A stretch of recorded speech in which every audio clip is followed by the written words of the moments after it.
شروع اللہ کا نام لے کر جو بڑا مہربان نہایت رحم والا ہے۔ اور قوم موسیٰ میں کچھ لوگ ایسے بھی ہیں جو حق کا راستہ بتاتے ہیں اور اسی کے مطابق انصاف کرتے ہیں، اور ہم نے ان کو یعنی بنی اسرائیل کو الگ الگ کر کے 12 قبیلے اور بڑی بڑی جماعتیں بنا دیا۔ اور جب موسیٰ سے ان کی قوم نے پانی طلب کیا تو ہم نے ان کی طرف وہی بھیجی کہ اپنی لاٹھی پتھر پر مار دو، تو اس میں سے 12 چشمے پھوٹ نکلے، اور سب لوگوں نے اپنا اپنا گھاٹ معلوم کر لیا۔ اور ہم نے ان کے سروں پر بادل کو سائبان بنائے رکھا اور ان پر من و سلوہ اتارتے رہے، اور ان سے کہا کہ جو پاکیزہ چیزیں ہم تمہیں دیتے ہیں انہیں کھاؤ۔ اور ان لوگوں نے ہمارا کچھ نقصان نہیں کیا، بلکہ جو نقصان کیا اپنا ہی کیا۔ اور یاد کرو جب ان سے کہا گیا کہ اس شہر میں سکونت اختیار کر لو اور اس میں جہاں سے جی چاہے کھانا پینا، اور ہاں شہر میں جانا تو حتتن کہنا، اور دروازے میں داخل ہونا تو سجدہ کرتے ہوئے، تو ہم تمہارے گناہ معاف کر دیں گے اور نیکی کرنے والوں کو اور زیادہ دیں گے۔ مگر جو ان میں ظالم تھے انہوں نے اس لفظ کو جس کا ان کو حکم دیا گیا تھا بدل کر اس کی جگہ اور لفظ کہنا شروع کیا، تو ہم نے ان پر آسمان سے عذاب بھیجا اس لیے کہ وہ ظلم کرتے تھے۔ اور ان سے اس گاؤں کا حال تو پوچھو جو لب دریا واقع تھا، جب وہ لوگ ہفتے کے دن کے بارے میں حد سے تجاوز کرنے لگے، جبکہ ان کے تعطیل کے دن یعنی سنیچر کو مچھلیاں ان کے سامنے پانی کے اوپر آتی، اور جب ہفتے کا دن نہ ہوتا تو نہ آتی۔ اسی طرح ہم ان لوگوں کو ان کی نافرمانیوں کے سبب آزمائش میں ڈالنے لگے۔ اور جب ان میں سے ایک جماعت نے کہا کہ تم ایسے لوگوں کو کیوں نصیحت کرتے ہو جن کو اللہ ہلاک کرنے والا یا سخت عذاب دینے والا ہے، تو انہوں نے کہا اس لیے کہ تمہارے پروردگار کے سامنے معذرت کر سکیں، اور عجب نہیں کہ وہ پرہیزگاری اختیار کریں۔ پھر جب انہوں نے ان باتوں کو فراموش کر دیا جن کی ان کو نصیحت کی گئی تھی، تو جو لوگ برائی سے منع کرتے تھے ان کو ہم نے نجات دی، اور جو ظلم کرتے تھے ان کو برے عذاب میں پکڑ لیا کہ نافرمانی کیے جاتے تھے۔ غرض جن اعمال بد سے ان کو منع کیا گیا تھا، جب وہ ان پر اصرار اور سرکشی کرنے لگے تو ہم نے ان کو حکم دیا کہ ذلیل بندر ہو جاؤ۔ اور اس وقت کو یاد کرو جب تمہارے پروردگار نے یہود کو آگاہ کر دیا تھا کہ وہ ان پر قیامت تک ایسے شخص کو مسلط رکھے گا جو ان کو بری بری تکلیفیں دیتا رہے۔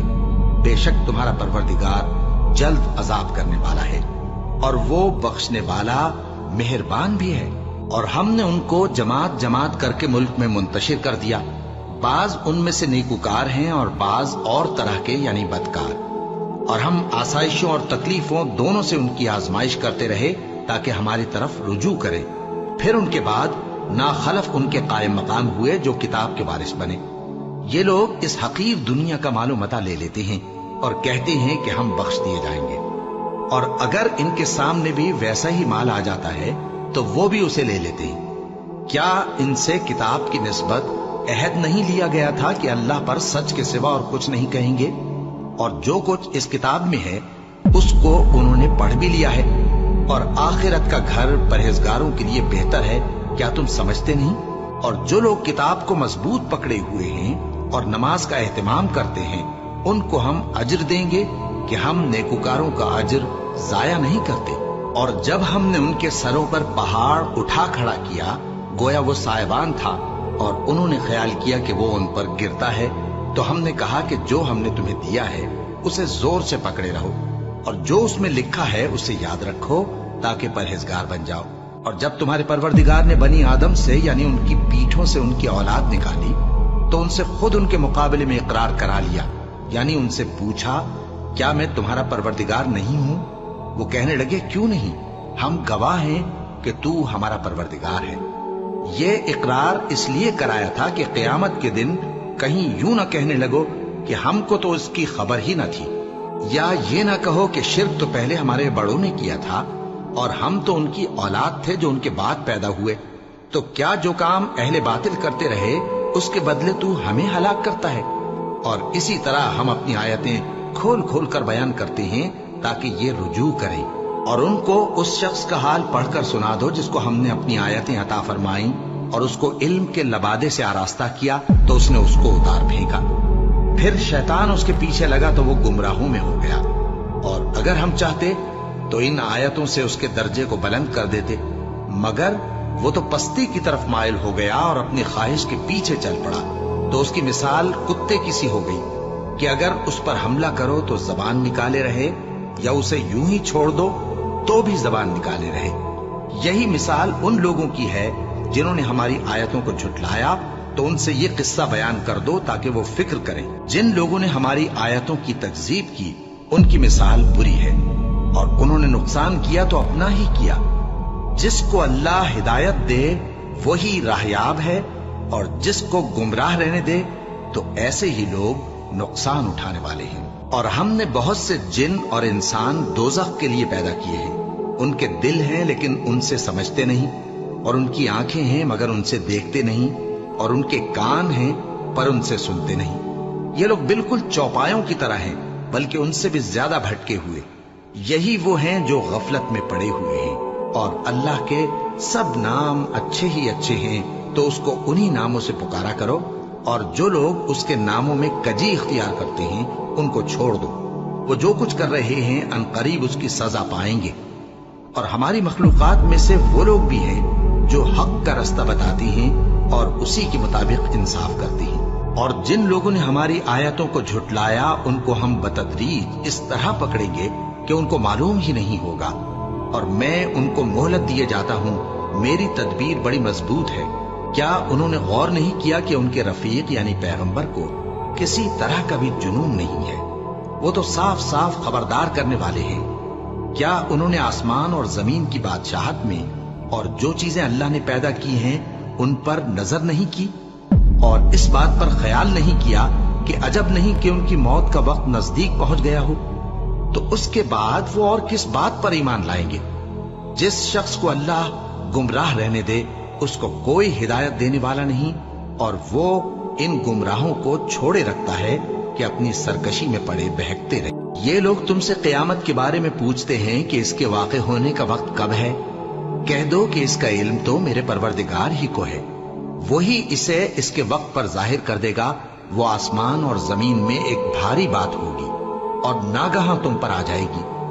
یہ تم سے اس طرح دریافت کرتے ہیں کہ گویا تم اس سے بخوبی واقف ہو۔ کہو کہ اس کا علم تو اللہ ہی کو ہے، لیکن اکثر لوگ یہ نہیں جانتے۔ کہہ دو کہ میں اپنے فائدے اور نقصان کا کچھ بھی اختیار نہیں رکھتا مگر وہ جو اللہ چاہے، اور اگر میں غیب کی باتیں جانتا ہوتا تو بہت سے فائدے جمع کر لیتا اور مجھ کو کوئی تکلیف نہ پہنچتی۔ میں تو مومنوں کو ڈر اور خوشخبری سنانے والا ہوں۔ وہ اللہ ہی تو ہے جس نے تم کو ایک شخص سے پیدا کیا اور اس سے اس کا جوڑا بنایا تاکہ اس سے راحت حاصل کرے۔ سو جب وہ اس کے پاس جاتا ہے تو اسے ہلکا سا حمل رہ جاتا ہے اور وہ اس کے ساتھ چلتی پھرتی ہے۔ پھر جب وہ بوجھ محسوس کرتی ہے یعنی بچہ پیٹ میں بڑا ہوتا ہے تو دونوں میاں بیوی اپنے پروردگار اللہ سے التجا کرتے ہیں کہ اگر تو ہمیں صحیح و سالم بچہ دے گا تو ہم تیرے شکر گزار ہوں گے۔ پھر جب وہ ان کو صحیح و سالم بچہ دیتا ہے تو اس بچے میں جو وہ ان کو دیتا ہے اس کا شریک مقرر کرتے ہیں۔ سو جو شرک وہ کرتے ہیں اللہ کا رتبہ اس سے بلند ہے۔ کیا وہ ایسوں کو شریک بناتے ہیں جو کچھ بھی پیدا نہیں کر سکتے اور خود پیدا کیے جاتے ہیں، اور نہ ان کی مدد کی طاقت رکھتے ہیں اور نہ اپنی ہی مدد کر سکتے ہیں؟ اور اگر تم ان کو سیدھے رستے کی طرف بلاؤ تو تمہارا کہا نہ مانے۔ تمہارے لیے برابر ہے کہ تم ان کو بلاؤ یا چپ کے ہو رہو۔ مشرکو، جن کو تم اللہ کے سوا پکارتے ہو تمہاری طرح کے بندے ہی ہیں۔ اچھا تم ان کو پکارو، اگر سچے ہو تو چاہیے کہ وہ تم کو جواب بھی دیں۔ بھلا ان کے پاؤں ہیں جن سے چلیں، یا ہاتھ ہیں جن سے پکڑیں، یا آنکھیں ہیں جن سے دیکھیں، یا کان ہیں جن سے سنیں؟ کہہ دو کہ اپنے شریکوں کو بلا لو اور میرے بارے میں جو تدبیر کرنی ہو کر لو، اور مجھے کچھ مہلت بھی نہ دو، پھر دیکھو کہ وہ میرا کیا کر سکتے ہیں۔ میرا مددگار تو اللہ ہی ہے جس نے کتاب برحق نازل کی، اور وہ نیک لوگوں کو دوست رکھتا ہے۔